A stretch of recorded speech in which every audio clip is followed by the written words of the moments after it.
The birth of the business genome. I've been looking at companies for more than 2 decades.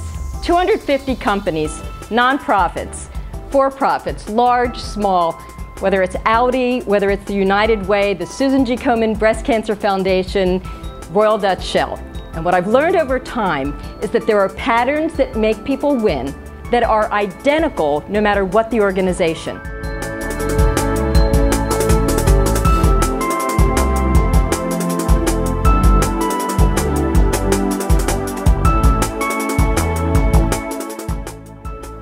What do you see today that you think can lead your organizations and your leadership vision to a whole new level? What do you think you can graft onto your companies right now that would inspire people to engage in a completely different way? Are there 2 things that you can collide so that suddenly you've got much more impact?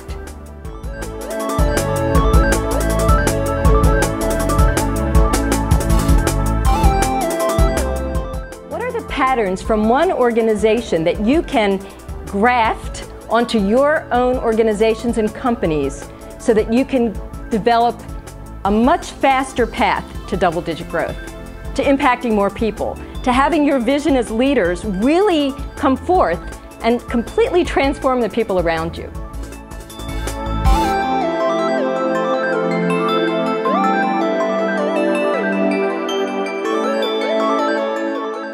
We have all been trained to be perfect forecasters, to really think, what does the future look like? Let's see if I can guess perfectly what the future will be. And it actually turns out the ability to adapt is the most important of all. Because if you've got a great plan, but the world changes overnight, and you stick to your plan without adapting, you're going to go south. Whereas if you train yourself, your organizations, to really tap into the opportunities that you can see today, that is the future. So I have a new tool. It's a very technical tool. It's not a telescope, which looks far into the future. It's not a microscope that looks into an organization. It's not a rear-view mirror that allows you to see your past and take all of your financial results and add them all up to figure out what your future might be. It's a periscope.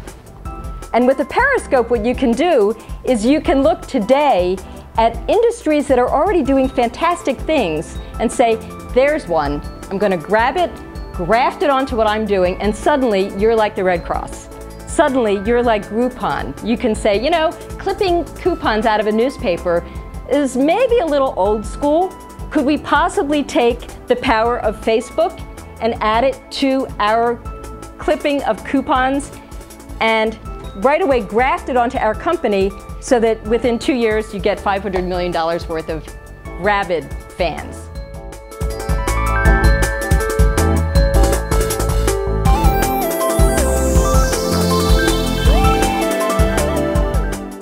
Instead of saying, okay, who's currently doing the best job of cross-selling to our customers, and saying, oh, we're an insurance company, what about MetLife or Geico?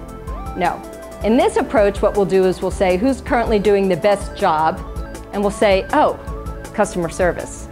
What about Zappos? What about Amazon or Best Buy? What about CB2? We'll change the bar, we'll raise the bar, because it's not necessarily true that our peers are doing the best jobs.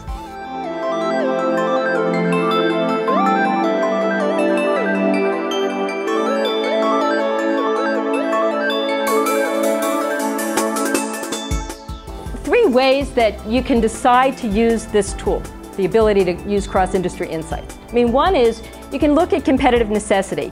We have to just keep up with the Joneses. So what is it we can learn from another industry to keep up with the Joneses? You can also use it for the second, which is that there's added value. We're going to not just keep up, we're going to be a step ahead. And then finally, I'll tell you a couple of stories of people who have used this approach to be completely different market leaders.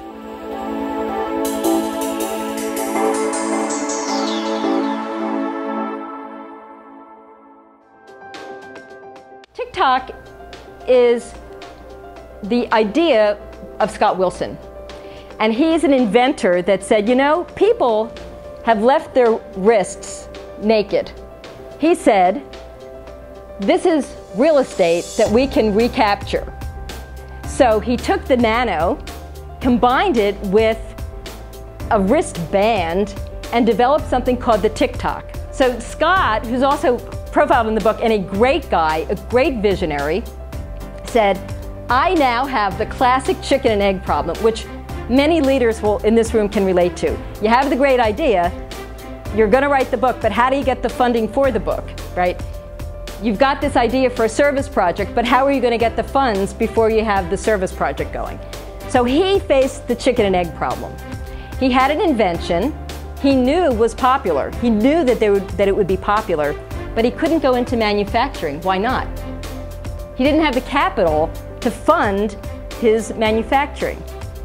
So what he did was very clever.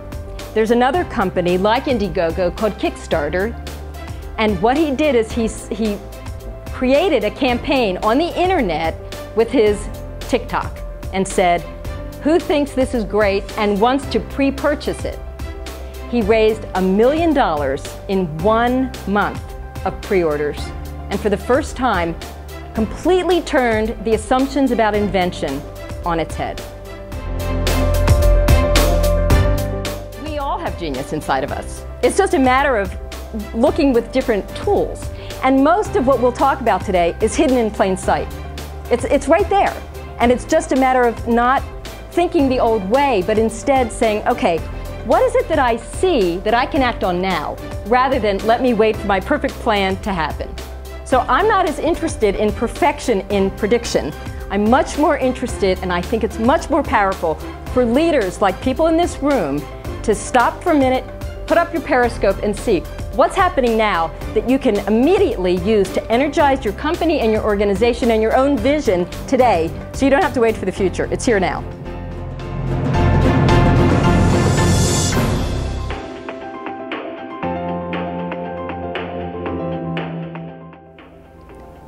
The 4 steps are easy. You sort where you are, you match your genome to some other industry, you hybridize, you create that Harrier, you adapt, and you thrive. And I'll tell you which one is the hardest. Number 4 is the hardest, because so many of us have lots of good ideas, right? But are we able to really adapt and thrive, or are we just saying, oh, theoretically that could be a good idea? Somebody had to be brave to try Twitter and Red Cross, trust me. I'm sure someone thought it was completely wacky, but they weren't afraid to just take that first step. We really can't afford to wait. I mean, the example I gave about Groupon, it happened in 2 years. They went from 0 to 500 million. That's the fastest you've ever seen the acceleration of business. We're living in a completely different, radical time.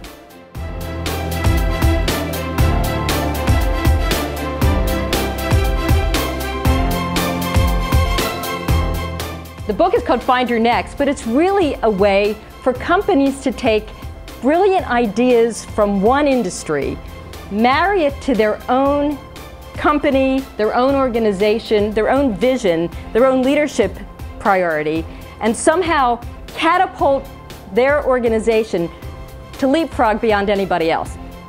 And I believe that the most powerful question to leave today with is, what's your next?